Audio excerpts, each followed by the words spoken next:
beautiful Nigerian. Come on, Fulham. Come on.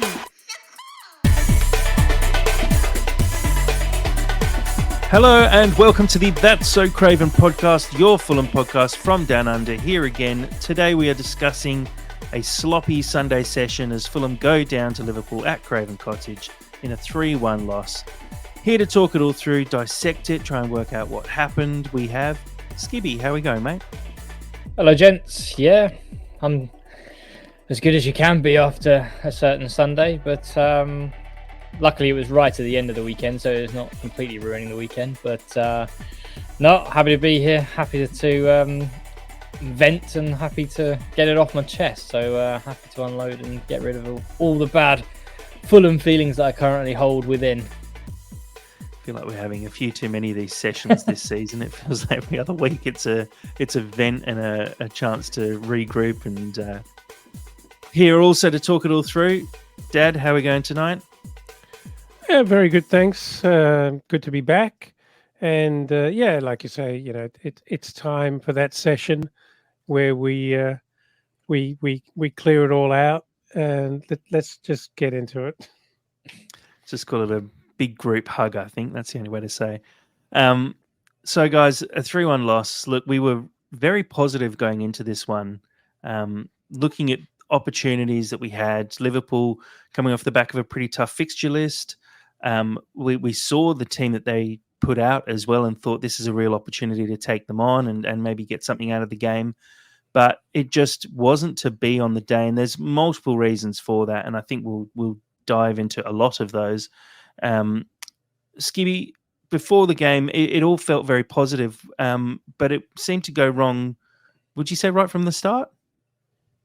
I wouldn't say it was from the start. I think it was an opportunity when we saw the Liverpool lineup. Like, you know, I think I've mentioned a few times that Szoboszlai was rested, Salah was rested, McAllister rested, a lot of players missing, and I think they had a midfield of Endo, Harvey Elliott, cue the booze, and then who was the other midfielder they had?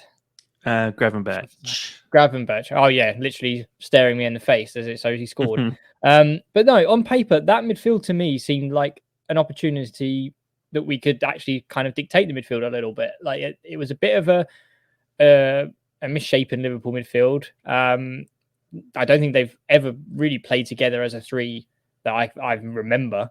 So I thought, you know, Lukic, Pereira, and an on-form Palhinha would be really on form to really dictate the midfield. And that just didn't happen. And you know what? Hands up. I'll say to Endo, he had a very good game. I actually thought he was quite good, to be honest. I've written him off before the game.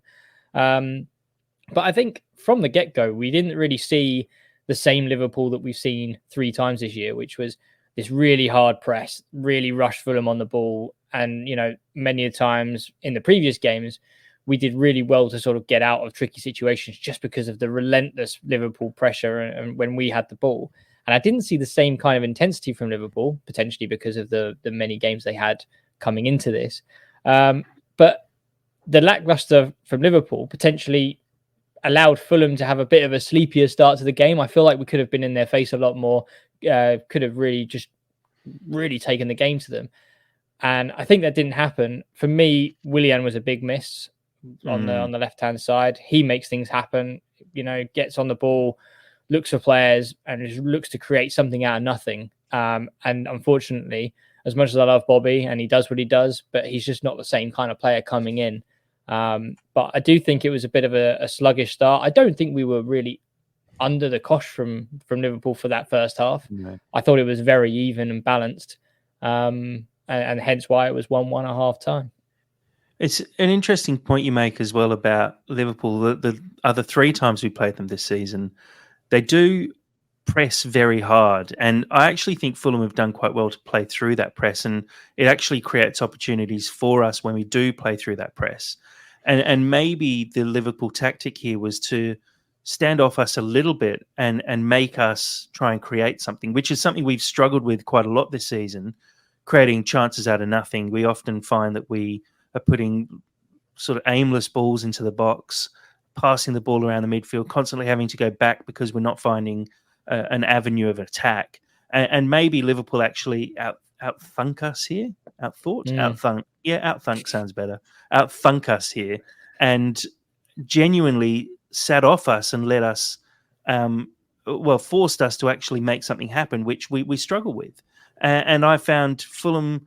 We seem to be quite happy to let Liverpool hold the ball quite early on. For the first 15 minutes, I remember talking to Dad and saying, if we can get through this first 15 minutes, it feels like there might be something in the game for us here, because Liverpool had a lot of possession. I think they had almost 90% possession after the first 10 minutes. But we looked quite comfortable as well at the same time. Dad, your thoughts on that opening sort of half of the first half where both teams seem fairly evenly matched? I thought we started looking comfortable at about 15 minutes. Before that, I thought we were a bit ragged. And we were definitely feeling each other out. They look so much better on the ball than us. I agree with Skibby that Williams' absence was a big loss. We all kind of sucked in a bit of air when we saw that. I don't think Bobby had a bad game, but as you say, Skibby, it just doesn't compare. No. Yeah, doesn't compare. And I think it was kind of inconclusive. I was kind of relieved in that first 15 or 20 that we didn't go down one, because it could easily have happened out of a moment of brilliance. When we got to about 15 minutes, I was a lot more comfortable, because it seemed that we'd found our feet and we were just stringing a few passes together and just looking like, when we did have the ball, we didn't look like we were dangerous, but we looked like we were suddenly back or perhaps in the game for the first time. Yeah, look, credit to Liverpool. Even when you take 3 or 4 players out of their side, they're a very, very good football team. You can't get away from that. And I think we've been spoiled by having put in some really good performances over the last 2 years, actually. And I remember going back to our first year back in the Premier League, that first game we played Liverpool. It was a revelation of just how well we did against them. And it was largely intensity and just desire. I don't think we probably weren't even as good a side as we are today, but we were very, very hard work for them. And just that sort of terrier mentality causes the best of teams' problems.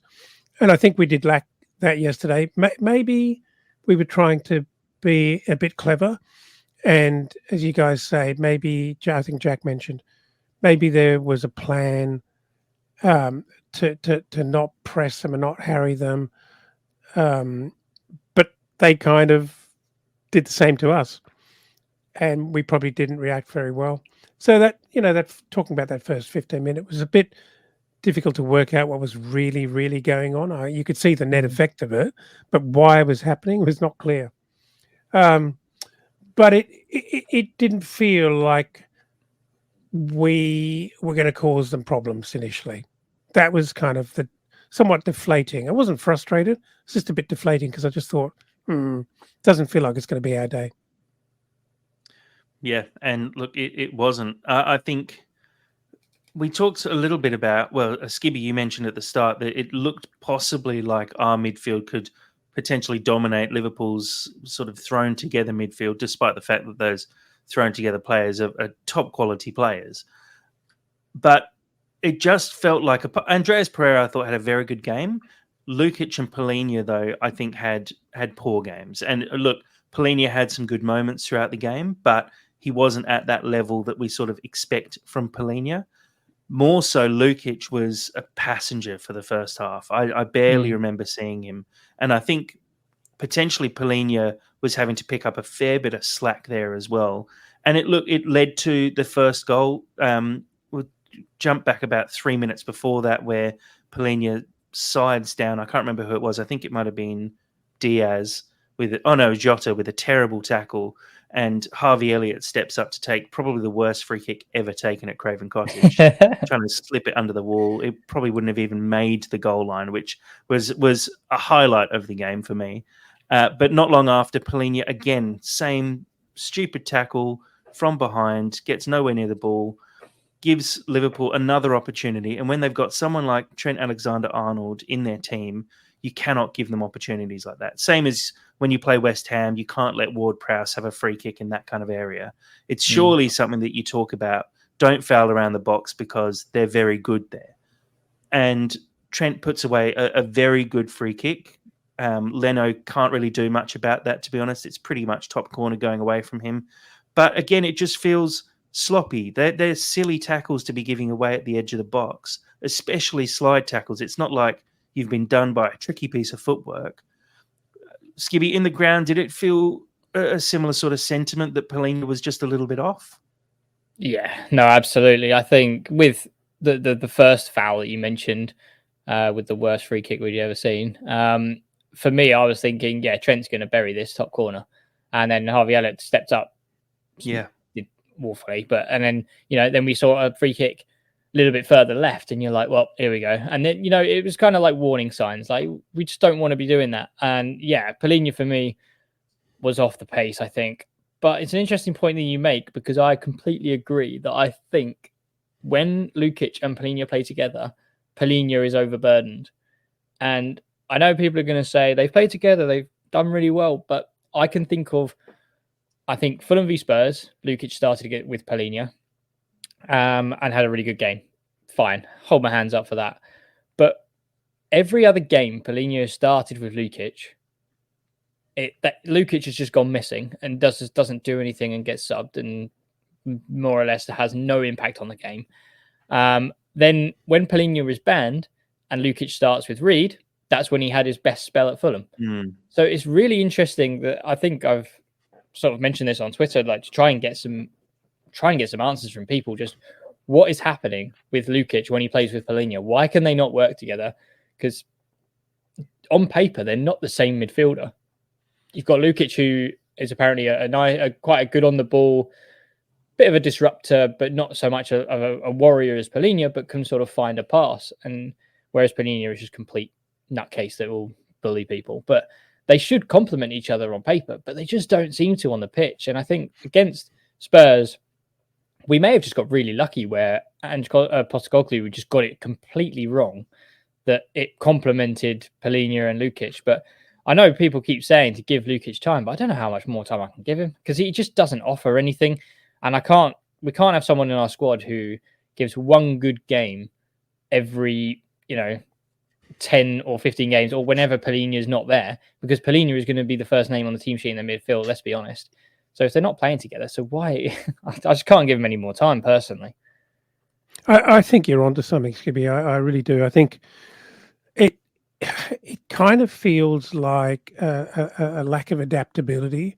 There is definitely a player there. Clearly, look how good he was against Spurs, and we've seen moments. But it's either a chemistry problem. It's not a skills problem on paper at all. It just isn't. But it's a chemistry problem, or it's just a. There was a moment yesterday, possibly unrelated, but maybe I'm looking for it now. There was a moment where we were lining up to defend a corner, and it was kind of a shot on the guys at the front sort of zonal marking at the edge of the box. And I'll stop you there. It was actually when we were attacking a corner. It was the one time we had a corner in the game. Okay, yeah. Sorry. I just remember the exact point you're talking about. Yeah, well, it doesn't actually matter whether we're attacking or defending. The point that I remembered was he looked like he didn't actually know what the game plan was, which cannot be true. They must rehearse this and drill this over and over. But it just felt like his head was out of the game. I may be looking into it too much, because I did find that he was missing for more than just parts of the game. he'd drift in and do a few things and kind of, he looks awkward when he roughs people up. I've seen him do it, and he did it to Maddison really effectively. And it looks very, it almost looks contrived, like he's been told, you will do this. And then he goes and does it very explicitly, as opposed to that being a natural part of his game. I think I think I'm with you guys. It's difficult to put your finger on it, but we are struggling to find a place for him and a consistent role for him. And it may just be that he doesn't complement the other players around him and the other options we have. It's difficult to find a pairing that is our best 11. We can't be leading with Harrison Reed. Nothing against Harrison Reed, but Pelini, as you said, first name on the team sheet. So everyone else has to complement with him. Yeah, and just to add to that, I think it's really hard for the centre midfielder anyway, because it's just a position where you can't go missing. You're so heavily relied on. You are the core to the game in that midfield. Of course. And for Lukic to be, I think the term that my dad used next to me was swanning around. It's just something you can't do in the Premier League, let alone against Liverpool. You just can't go missing. You needed to step up, and I just can't. I just don't see it. I try to. I really want to like him. I really do, but I just can't see it. He reminds me a little bit, and in a slightly different way, of someone like Bobby Decordova-Reid, in that sometimes Bobby has a blinding game and is probably a man of the match, maybe pops up with a goal, does a few incredible things throughout the game. And other times he, again, is a bit of a passenger, or just every time he touches the ball, it's not quite coming off. And I think Lukic is basically our central midfielder version of Decordova-Reid, in that Bobby covers the wings and plays that role. Lukic is currently covering the centre and playing that role of sometimes he's great, sometimes he's a ghost. And look, he's probably a step up from, probably a step up from Harrison Reed. Definitely a step up from blokes like Josh Onuma and Chalobah, who were floating around before. So it's not the worst player to have in your squad. I can't imagine we're going to be moving him on anytime soon. I think there's, in a similar fashion to Muniz, there's something there. It's just about how you unlock it, because we've seen him put in good performances. He's a skillful player. He's done it in another league, in Serie A. Similar to sort of Calvin Bassey, when you come across from another league. He was at Rangers doing incredibly well, goes to Ajax and just can't get it working, comes to Fulham, and all of a sudden it comes back again.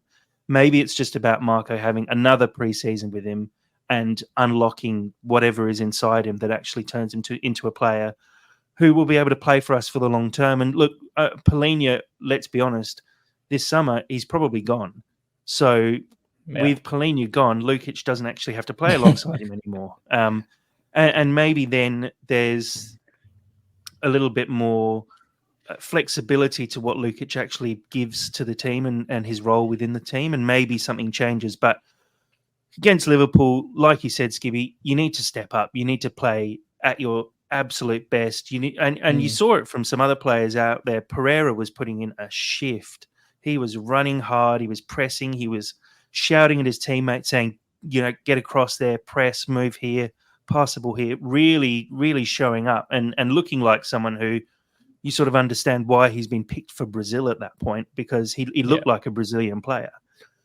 But Lukic, complete opposite, just looked completely out of place. And Dad, like you said, from that corner, he looked lost, and he looked like he didn't know what he was meant to be doing out there, which cannot be the case. Surely can't be the case. Go on, Skibby. One thing I was going to say was, from my view, how Liverpool set up, I'll give him the benefit of the doubt. It was very unorthodox, and it was really interesting to see, because I don't know whether it was visible on TV, but when Liverpool were in possession, Kwanzaa and Trent almost switched. And Kwanzaa was like the right back. Trent became this sort of marauding centre-back who went into sort of a central defensive midfield and was sort of looking to sort of ping passes, which pushed Harvey Elliott out wide right. And then I think potentially for Lukic, that was probably a bit confusing and a bit hard to get your head around because, you're expecting Trent just to sort of stay on the right, ping balls in, crosses and all that stuff. And, he's probably going to follow Harvey Elliott. But, when you're always having to chop and change and hand over players, it can get really tiring, not just physically, but mentally. And I think it was just really interesting watching that dynamic and just seeing how much time and space Trent would have in that sort of central midfield every time he was sort of pushed from sort of Van Dijk and Quansah just sort of pushing out wide. Trent would sit in the middle and then come forward, and Lukic would just kind of not be where he was supposed to be as a standard central midfielder. But yeah, I'm not saying it's all completely down to him, but it was just maybe an argument to why he was potentially confused and not knowing what to do. But yeah, it was just a bit of a tough day in the office, I suppose. But credit to Liverpool, they're absolutely elite, and their tactics and their plans are very clever, and you'd expect that from them. And they've got, that level. You actually have to have very smart players who can actually hold all of those patterns in their head and adapt to them, and actually listen to a couple of screams from the line to actually reorganize things, and they get it really quickly. And I don't know if I'm being too harsh, but it strikes me as Lukic isn't that adaptable, and he's not that. I just don't think he's good enough, actually. I mean, a bit harsh. I'm not talking about skill. We're not talking about skills here. We're talking about that all-round capability to compete at the really, really highest level when teams are pulling really complex shit, and it's changing all the time. And it's not textbook stuff. You've got to be adaptable, and you've got to see it and pick it and go, I know exactly what they're doing there, just as you described it, Skibby. It's like football intelligence, isn't it? There's one thing about having the skill, but it just comes down to your football IQ. Not every player has it. And I think you see top players get moved on by sort of the top managers because they can't have that football IQ. You look at sort of Pep Guardiola, ruthless player manager. If he has a player at his disposal, like you look at sort of like João Cancelo. If you don't do, you may be one of the best fullbacks in the world, but if you can't do what he wants you to do because he's so absolutely top technically minded, then you're off, and he'll find someone who can do it. And I think from a much lower perspective for us, we're asking certain things from certain players, but if you can't do it, then you're not Marco's man, and he'll find someone who is. And Marco, as we're discovering week in, week out, is a very technically minded manager. and all power to him, because that's how you take a very modest squad and turn them into giant killers by having that. So you've got to have players with high IQ. And just as an aside, I know we're jumping around, but it's a very interesting conversation. Do you know who I reckon is actually a very high IQ player? And I think that's what we're seeing coming through. Muniz. Yeah, I 100% agree. And I think we've mentioned it a few times that Muniz, his ability to consistently get in the right areas and also consistently pick the right pass as well. You can see it. And look, I think there was, and maybe it's a one-off, but there were multiple times where our footballing IQ, if you will, was off on the weekend. And maybe that's just down to having a bad game, but there were lots of times, and that's why I titled the podcast as sloppy, because there were lots of sloppy instances, and unfortunately against a team like Liverpool you get punished for them. Let's talk about the Fulham goal though. Now just before the goal was scored, you were actually quite close to it where you sit, Skibby. Looked a penalty to me for a push on Muniz. Robertson comes through the back of Muniz basically and just gives him a shove without even attempting to play the ball. Fortunately, not long after that, Fulham do manage to find the net. It's again really good work from Muniz, who has a shot on goal, gets up very quickly, gets another header on goal, and the ball falls to Timmy Chestnuts, who puts the ball into the back of the net for his first Fulham goal. Skibby, I'll throw to you. just talk us through the goal, because you were obviously very close to it as well. Yeah, I think the incident that you talk about was probably the highlight that I remember, is just seeing Muniz get absolutely flattened as the ball comes in.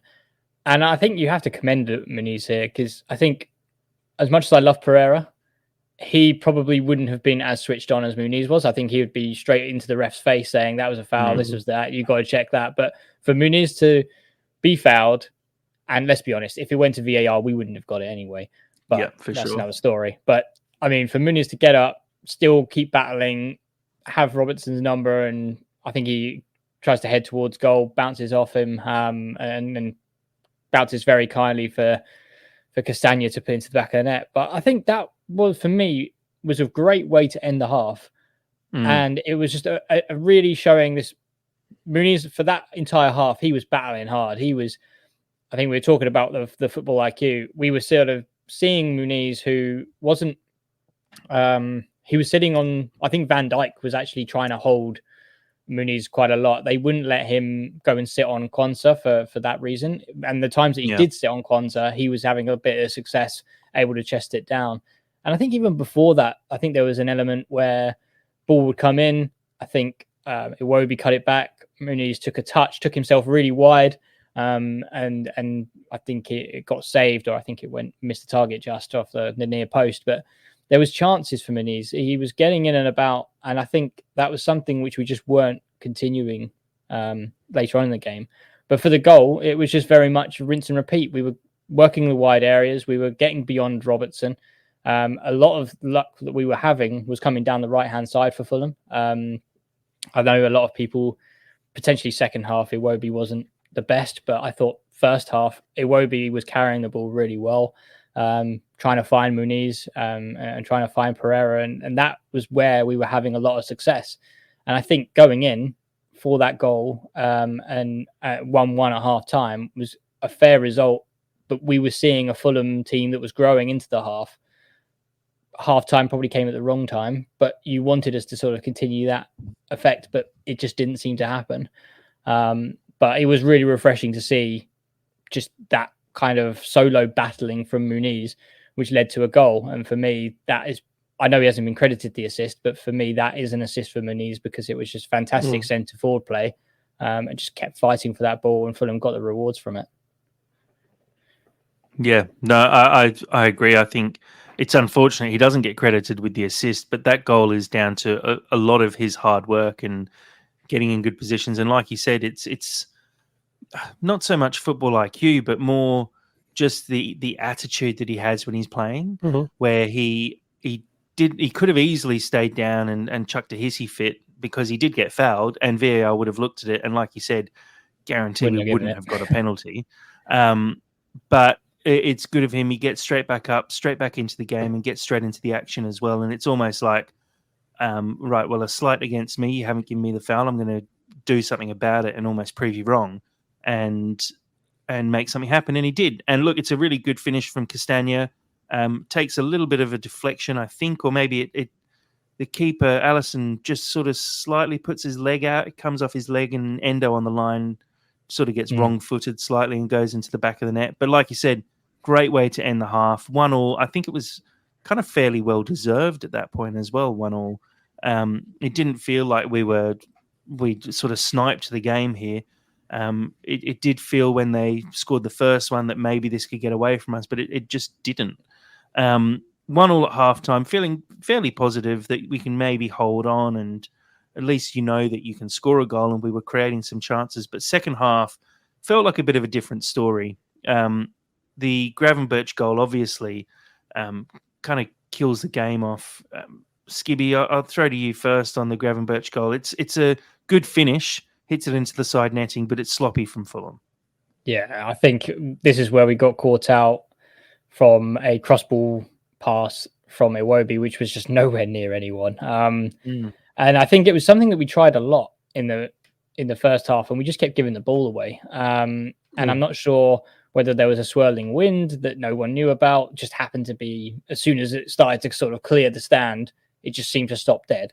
But yeah, I think Iwobi was guilty of it. I think Pereira was guilty. I think Tosin and Bassi also got guilty of these sort of crossfield balls that just didn't reach their man. And unfortunately, it was one too many. And when you do that against a team like Liverpool, I mean, yeah, Gravenberch, probably not the most notorious goal scorer for Liverpool, but you do that against the top sides and they're going to punish you. And unfortunately, Iwobi was caught short. And yeah, before we knew it, it was kind of like a sort of a 3-on-3 situation. Gravenberch had a lot of time on the edge of the box and just picked his spot. Nothing Leno could do for it about it for me. It was just one of those, give the ball away, get punished. And unfortunately, that's just how it ended. Dad, I know you get frustrated by Fulham's passing from sitting next to you and hearing the constantly in the oohs and ahs. Fulham were off against Liverpool multiple times, but that ball from Iwobi sort of spoke volumes for me about the way we were playing the game. He's gone for a big crossfield, which was never really on. A lot of misplaced passes. Do you think maybe we were almost trying too hard to play that wonder ball, like the highlight ball, rather than just playing simple? Maybe, but I don't think so. I don't think anything random happens in Marco's world. I suspect that it may well have been a tactic. You've got to find creative ways to beat and overcome sides like Liverpool, and it's possible they were trying something a little different to just switch play, and it just wasn't really coming off. I'm not going to let Tosin out with the same excuse, because we'll get to Tosin. Don't worry. I see it too often, so I'm not. Yeah, I know, but I'm not letting him off. When Iwobi's passing is generally not too bad. He's not great at the killer balls into the box or having a shot on goal from time to time, but and guys like Bassi, I wouldn't normally credit him with wild passing. He does have the odd brain fade from time to time, but he's actually pretty good with his feet. With his left foot, he's very reliable, and so it feels. In saying that, the sloppiness. Remember that ball Bassi played across to Tosin and just underhit it and misdirected it. It was all over the park. We just were not making anything stick. But don't forget, the problem with playing very good teams who are building up pressure on you, scoreboard pressure if nothing else, as the game progresses and the time clock's running down. As good as you are, or good as you think you are, it creates pressure. And so even as calm and composed as we normally look playing out of the back, it causes problems. And I think that's a component as well. Has to be. Yeah, absolutely. And look, I think that goal and I guess the manner of it as well felt like you saw a few players' heads drop. And then as we sort of approached the 60th minute, and I don't know what it was like in the ground, Skivvy, but it was definitely like it in our WhatsApp. And the sentiment was, where are the subs? 60th minute, surely some subs, nothing. 65th minute, surely some subs, nothing. I think the first sub came in about the 72nd or 73rd minute of the game. Just far too late. And look, it's something we have talked about a lot with Marco. And yes, he did sub players off after 30 minutes in a game this season. But do you feel like we could have potentially made some subs earlier? And on top of that, do you feel like it would have made a massive difference considering we bought on Kearney for Polina and Wilson for who did Wilson come on for? BDR. BDR, yeah. I mean, it was a wrong subs for me. I was crying out. I think I've even said it into the chat at the time, which, Iwobi for me, everyone was slating how bad of a game he had.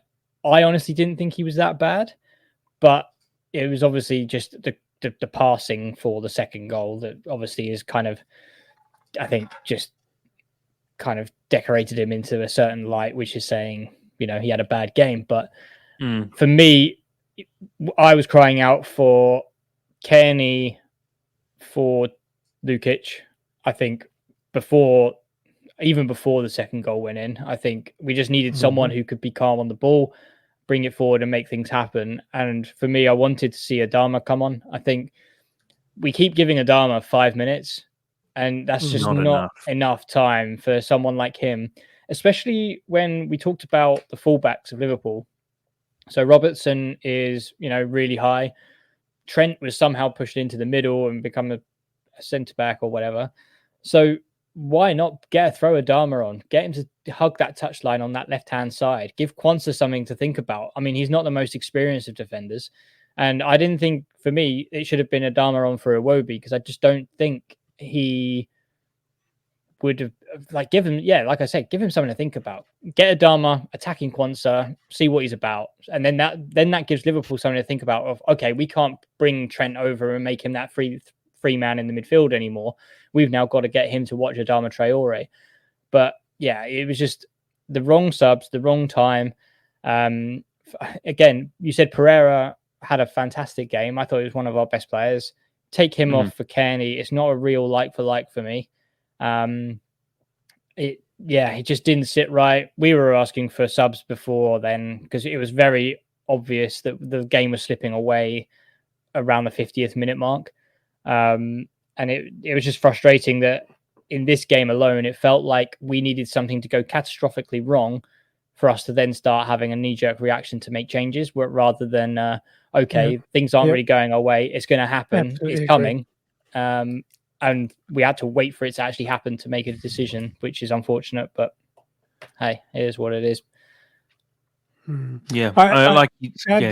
Sadly, I feel it's become a thing that we tend to make substitutions reactively. I think that's the best way to actually describe it. You're right, Skibby. I actually think in a game against Liverpool, okay, we got that goal just before half time. It would have been really brave to make a change at half time and to go, hang on, I've thought about this. I don't care so much about the scoreline. I'm looking at what's really happening in the game, and we've got to change something. And the right thing to do, in my head, would have been to take Lukic off. As the game progressed, we take Polini off because he's losing his head, and he's likely to get sent off. And there's so many things going on here. There, as you say, and I think there's a lot of truth to that, where the pressure just builds on Polini, and there's so much on his shoulders. He's trying to do so much, and if he's not getting support from another defensive midfielder, it just gets worse for him. And it actually brings out the worst in Polini. If he's got great support, he seems to sort of back off a bit more. We get the best out of him. It would have been a great, brave move, I think, to bring Kearney on at halftime. I thought Wilson was disappointing again. He was completely ineffectual for me when he came on. Adama, way too late. And I feel for the guy because not only did he come on too late for the kind of player I think he is, I don't remember one ball played in behind in space to let him run onto it. Not one. No, it just feels like something that we should be doing every time. There were a couple of times I thought Leno gets the ball in hand, just thump it into a corner and let him chase and see what he can do, because he should out muscle and outpace anyone he comes up against. So obvious. I mean, you can say he's one dimensional, but it's a hell of a dimension, and we have to be extracting that. But I think to your point, Skippy, I just don't think he's that fast a starter. It takes time to get into the game, and I think it's a disservice. We're just not using him properly to give him such a short amount of time. Like, what's he going to do in 5 minutes? What's he going to do?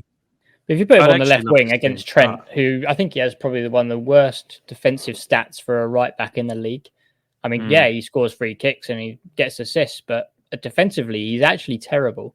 So to bring on someone like Traore with 20 minutes left against someone like Alexander-Arnold, you probably would have seen some results personally. But yeah, again, it just didn't seem to. Obviously, Marco sees something that we don't. I don't know what he sees, but it is about it's about how you approach it as well. And I don't.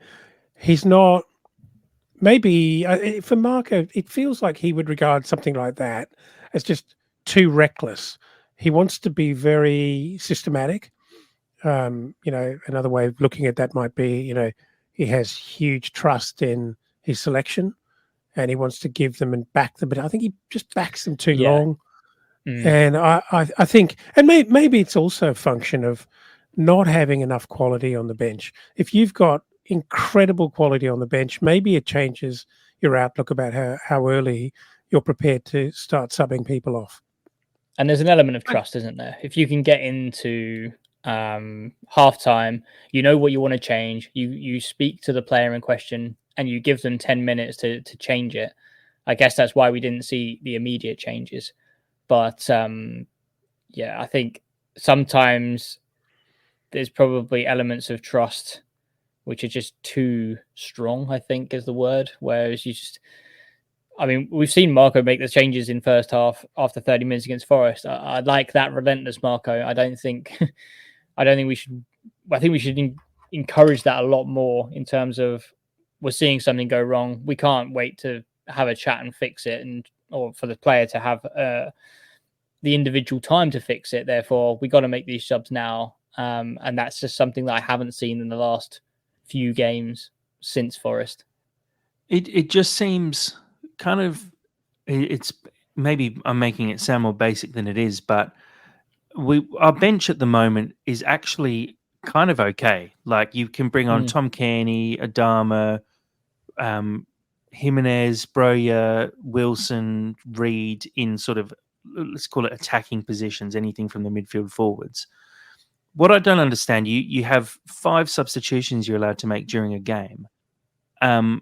We only made 3, and the third one came with 5 minutes left in the game when it's far too late. You're already 3-1 down. It's not a massive risk to make 3 substitutions in the 65th minute or 60th minute.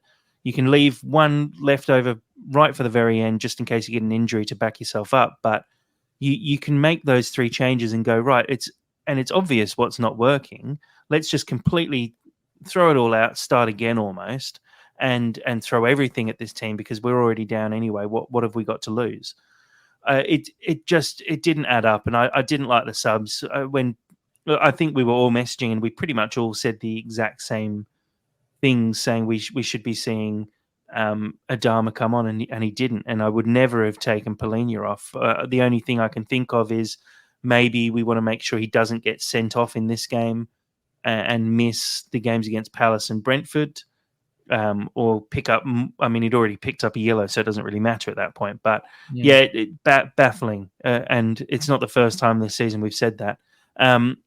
The third goal from Jota, 72nd minute. Balls played through to him, very tight offside. I would have liked to have looked at it a few more times. They seemed to briefly look at it. I think it seemed like you could draw a few more lines on that and potentially come up with a completely different result. But at the end of the day, this actually comes down to the fact that it's again Tosin putting in a lackluster challenge, getting dispossessed and leading to a goal. And look, Dad, I'll throw to you because I know you're ready to go. Tosin had a very off day. Well, first, before we talk about that, I mean, I don't recall, correct me if I'm wrong, the first thing that a contentious VAR offside decision normally gets is the lines on the pitch.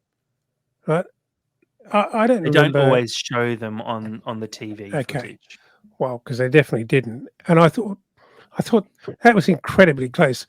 We were trying to work it out as we were watching it. And obviously you can't because the resolution isn't good enough. But I think if you're going to show 3 players in a constellation and that there are a bunch of people in a room trying to work out whether they're offside, it would be good to actually give a bit more data. You know, if you're going to go that far, let's have a look at it. I'm not suggesting that they looked at it and decided, nah. And the commentator actually said he's been given the benefit of the doubt in the offside decision. I mean, where's that a rule? Yeah, It's that was empirical that. data. I hope that was a slip of the Right. tongue, but let's be honest, it's not. Yeah. It's a rule that came with human reffing, basically. The that's attackers fine. always got benefit of the doubt, but yeah, the problem they've got is they haven't changed the rule when technology's come in. That's where they've messed up hugely. Or maybe it's just a slip of the mind for what is really going on in people's heads. Yeah. And that's one of the things. I mean, we've got to the 72nd minute in the game, and what we haven't talked about is the officiating on the day, or the reffing, which it wasn't the reason that Fulham got beaten 3-1, but I thought he was shit. I actually thought he was really average, letting a lot of things go both ways. Just that was it. The first goal that there was actually a contentious free kick. Yeah, there was a foul on Iwobi. Iwobi gets clipped on the side, on the byline, and that sort of leads to the free kick being given. And yeah, I agree. It leads to a rash challenge, right? Kearney got taken down on the edge of the box. I think it was still could have been 3-1 by that point, but it should have been given as a free kick. There were a lot of times when the Fulham players were quite pissed off, and you saw it with Castagna getting a yellow card for call it lively debating with the referee. And look, I think the VAR thing, it's interesting. I saw an interesting tweet from John Ormonroyd on Twitter. I'll read it out because I've pulled it up. A player running at 15 miles per hour moves more than 13 centimeters between single frames of a 50 frames per second video feed. Every degree of misalignment of a cross-pitch line equates to a meter of error at the far touchline. So how can you give a player offside by a big toe when, and you look at it when the ball is sort of attached to, I think it's Gravenberch who plays a through ball. It could be Gakpo. The freeze frame that they take is the ball attached to his foot, but it's quite possible that it's actually needs to be another couple of milli frames, and he is offside all of a sudden by a big toe. So it's fine margins, but I still personally like VAR. I just don't like the people who actually who use it. I think they're underqualified. They're inexperienced, and when I say that, I don't mean inexperienced as referees. I mean inexperienced as people who have a good understanding of football and understand when a player is standing in front of the goalkeeper, that goalkeeper is being obstructed, and therefore it should not be given as a goal if they're standing in offside position. Simple stuff, but again, we could talk about VAR over and over again every single season. I don't want to do that because it's boring and it's shit. Controversially, I would hate to see that Jota goal ruled out for offside as a football fan. I mean, we saw it with Coventry and Coventry FA Cup. Like, I mean, offside for me is, an attacker trying to make a blatant, advantage over the defender. And I mean, did Jota really get an advantage over the Bassi there? No. The same thing with Coventry. And I think, yes, it's just a shit rule with technology now making it even worse. But I think if we're seeing that being ruled out and ruining, we want to see goals. And I mean, taking my Fulham, I might literally do it, but taking my Fulham hat off and putting my football fan hat on, I don't want to see goals ruled out because of the big toe and all that crap. I want to see goals. I want to see action. And I want to see Man United lose in a FA Cup semi-final when they're 3-0 up. But not to be. Yeah, you almost want to see. You almost want to see the return of the old daylight rule with offside, where there has to be daylight in between the two players. And then that's pretty easy to look at, and you can use VAR for that as well, quite happily, because it's obvious when there's daylight between two players. If there's daylight, cheated. End of. Yeah, but here when you're saying, okay, well, which part of the body can you score from? And I remember there was one where I think it was Tosin was stepping up, but had his legs spread so wide that his foot was playing the guy. His whole body was playing him offside, but his foot was just left behind, playing him onside, and that gets given as a goal. And there is daylight between the two bodies because Tosin's body is completely moved. He just hasn't pulled his foot with him.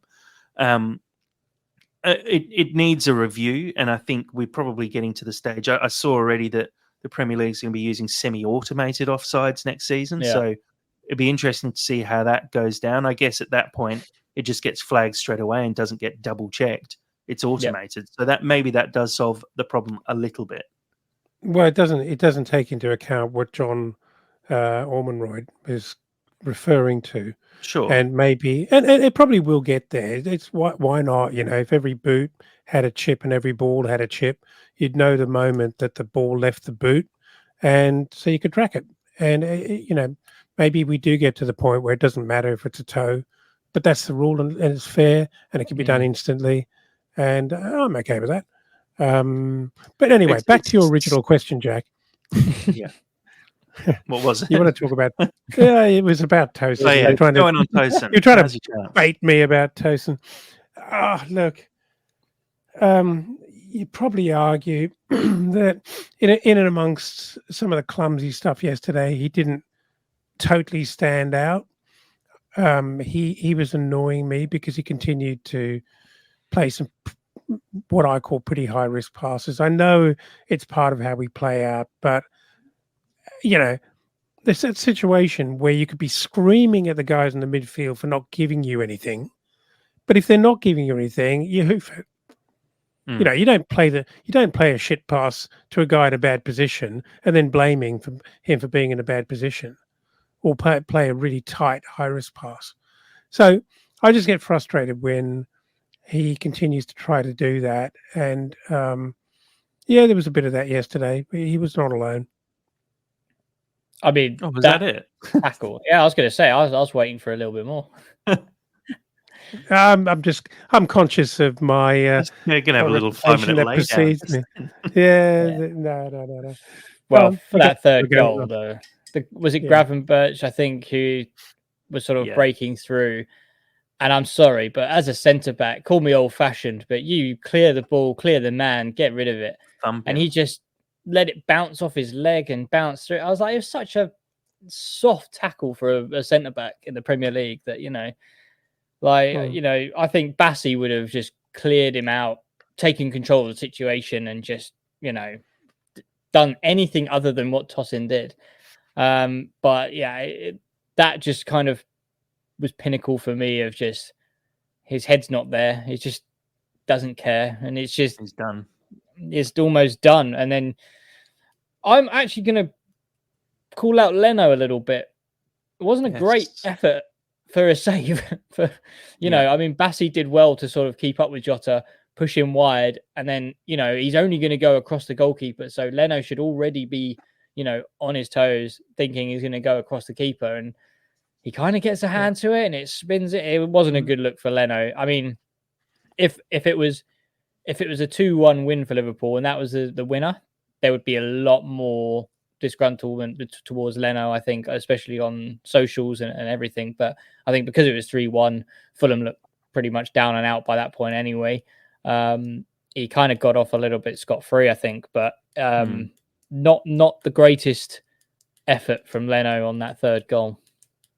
100% agree. And he did actually make a couple of decent saves throughout the game. So, yeah, I mean, he's been far less consistent than he was last season, I found. Last season, he saves that quite comfortably. The fact this goal goes down the middle of the goal, it goes in across the dead center of the goal line, and he's got a hand to it, and it's gone through him. It's a bit disappointing. You kind of expect more from your keeper than that, but again, not going to hold it against him for everything he's done over the last 2 years at Fulham. But it does feel like you said, if that was the winning goal and we lost 2-1 because of that save, I think Twitter would be alight with Leno slander, but it's not. And I think we can probably just let that one slide as a bad day at the office all round for most players, unfortunately. Yeah. But we lost 3-1 to Liverpool. They're chasing the Premier League title. They're going to be playing Champions League football next year.